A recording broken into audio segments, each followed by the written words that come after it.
Hi friends, எல்லாருக்கும் வணக்கம். இன்றைக்கு பூசணிக்காயை வச்சு சூப்பர் டேஸ்ட்டில் ஒரு குழம்பு தான் நான் செய்ய போகிறேன். பூசணிக்காய்க்கு சக்கரை பூசணிக்காய், மஞ்சள் பூசணிக்காய் என்னெல்லாம் இங்கே நான் பேர் கேள்விப்பட்டிருக்கு. மலையாளத்தில் மத்தங்காய் என்று தான் இதுக்கு பேர். இதை வச்சு நிறைய வித்தியஸ்தமான விதத்தில் டிஷ்ஷஸ் பண்ணலாம். குழம்பு, பொரியல், ஸ்வீட்டு எல்லாமே பண்ணலாம். ஆனால் இன்றைக்கு நான் சாப்பாடில் ஊற்றி சாப்பிட்ற மாதிரி ஒரு குழம்பு தான் செய்ய போகிறேன். அதுக்காக ஒரு பூசணிக்காய் நான் எடுத்திருக்கேன். இந்த பூசணிக்காயோட ஒரு சின்ன பீஸ் மட்டும் போதும் நமக்கு. அதனால் ஒரு சின்ன பீஸாக நான் கட் பண்ணிகிட்டே இருக்கேன். இதில் தோலை நான் எடுக்க மாட்டேன்.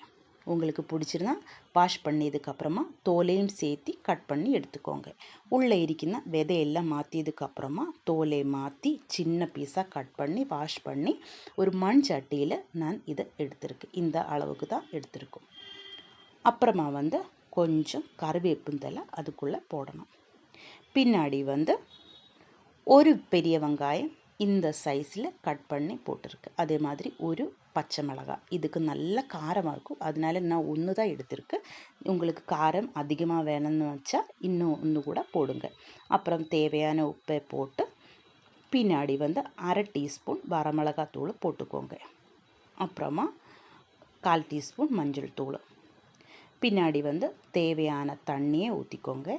அந்த பூசணிக்காவுக்கு மேலே நிற்கிற அளவுக்கு மட்டும் தண்ணி ஊற்றியா போதும்.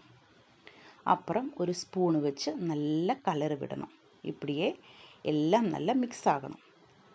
அதுக்கப்புறமா நம்ம ஸ்டவ்வில் வச்சு இதை வேக விடலாம். மண் சட்டியில் ஆயதுனால சீக்கிரமாக வெந்து வந்துடும். இனி நமக்கு இதுக்கு ஒரு தேங்காய் கூட்டு தயார் பண்ணணும். அதுக்காக ஒரு பவுலில் 1 கப்பு தேங்காய் நான் ஒரு கப்பில் 1/2 கப்பு தேங்காய் நான் எடுத்திருக்கு. அதில் 2/4 ஸ்பூன் தேங்காய் நான் மாற்றி வச்சுருக்கு. இது நமக்கு கடைசியில் தேவை வரும், அதுக்காக மாற்றி வச்சுருக்கு. மீதி தேங்காய் அப்படியே எடுத்து வச்சுக்கோங்க. இதில் நமக்கு 3 பல் பூண்டு அது அப்படியே போடுங்க.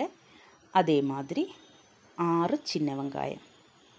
பின்னாடி ஒரு 1/2 டீஸ்பூன் சீரகம்.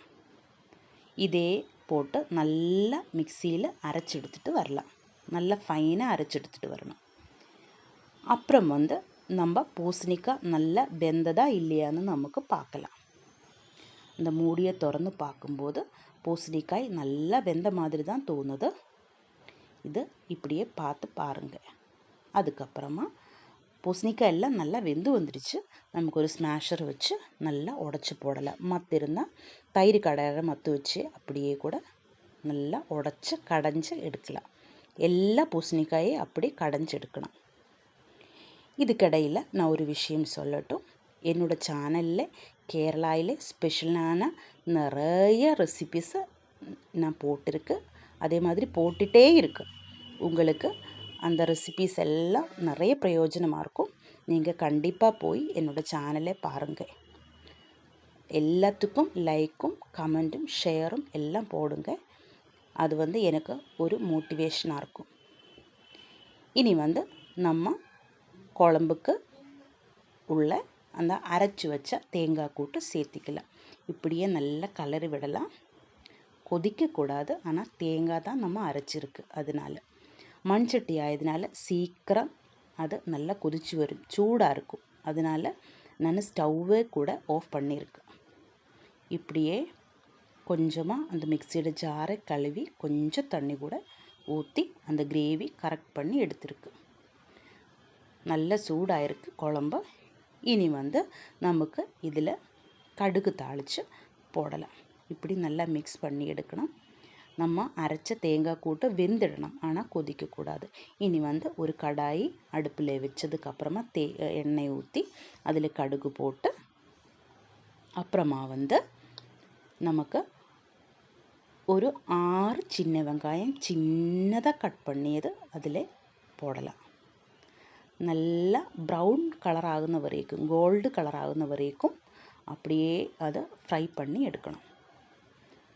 இப்படி ஃப்ரை பண்ணி எடுத்ததுக்கப்புறமா நம்ம வரமிளகா அதிலே போடணும். வரமிளகாவும் நல்லா ஃப்ரை ஆனதுக்கப்புறமா கருவேப்பிந்தலையை போடலாம். இப்படி கருவேப்பிந்தலையும் சின்ன வெங்காயம் எல்லாம் நல்லா ப்ரௌன் கலர் ஆயதுக்கு அப்புறமா வந்து நம்ம மாற்றி வச்சுருந்தா அந்த தேங்காய் அப்படியே இதுக்குள்ளே போடலாம். அதையும் நல்லா ஃப்ரை பண்ணி எடுக்கணும். இந்த குழம்புக்கு இது தான் டேஸ்ட்டு கொடுக்கும். நல்ல கோல்டு கலர் ஆகணும் அந்த தேங்காய், ஆனால் தீஞ்சு போகக்கூடாது. இப்படியே நல்லா ஃப்ரை பண்ணி எடுக்கணும். இந்த கோல்டு கலர் ஆகுன வரைக்கும் இருக்கணும். இப்போ வந்து நம்ம தேங்காயெல்லாம் கோல்டு கலர் ஆயிடுச்சு. இனி வந்து நமக்கு அதை குழம்பிலேக்கு ஊற்றிக்கலாம். இதுதான் நம்ம குழம்பினுக்கு நல்ல டேஸ்ட்டு கொடுக்கும். நம்ம சூப்பர் டேஸ்ட்டில் பூசணிக்காய் குழம்பு ரெடி ஆகிருக்கு. இது வந்து சாப்பாடில் பிசைஞ்சு சாப்பிடும்போது சூப்பராக இருக்கும். நீங்கள் ஒரு தடவை இந்த மாதிரி ட்ரை பண்ணி பாருங்கள். இந்த வீடியோ உங்களுக்கு பிடிச்சிருந்தா கண்டிப்பாக என்னோடய சேனல் சப்ஸ்கிரைப் பண்ணுங்கள், லைக் பண்ணுங்கள், ஷேர் பண்ணுங்கள், கமெண்ட் பண்ணுங்கள். தேங்க்யூ.